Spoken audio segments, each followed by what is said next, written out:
Birches by Robert Frost. When I see birches bend to left and right across the lines of straight and darker trees, I'd like to think some boy's been swinging them. But swinging doesn't bend them down to stay as ice storms do. Often you have must seen them loaded with ice a sunny winter morning after a rain. They click upon themselves as the breeze rises, and turn many-colored as the stir cracks and grazes their enamel. Soon the sun's warmth makes them shed crystal shells, shattering and avalanching on the snow crust. Such heaps of broken glass to sweep away. You think the inner dome of heaven had fallen. They are dragged to the withered bracken by the load, and they seem not to break, though once they are bowed so low for long. They never right themselves. You may see their trunks arching in the woods years afterwards, trailing their leaves on the ground like girls on hands and knees that throw their hair over their heads to dry in the sun. But I was going to say, when Truth broke in with all her matter-of-fact about the ice storm, I should prefer to have some boy bend them, as he went out and in to fetch the cows.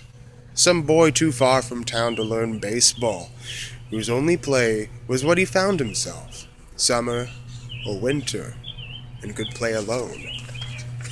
One by one he subdued his father's trees by riding them down over and over again, until he took the stiffness out of them, and not one but hung limb, not one was left for him to conquer. He learned all there was to learn about not launching out too soon, and so not carrying the tree away clear to the ground.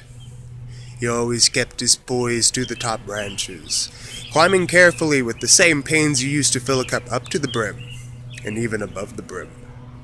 Then he flung outward, feet first, with a swish, kicking his way down through the air to the ground. So was I once myself a swinger of birches, and I dream of going back to be. It's when I'm weary of considerations and life is too much like a pathless wood where your face burns and tickles with the cobwebs broken across it, and one eye is weeping from a twig's having lashed it across it open. I'd like to get away from earth a while, and then come back to it and begin over.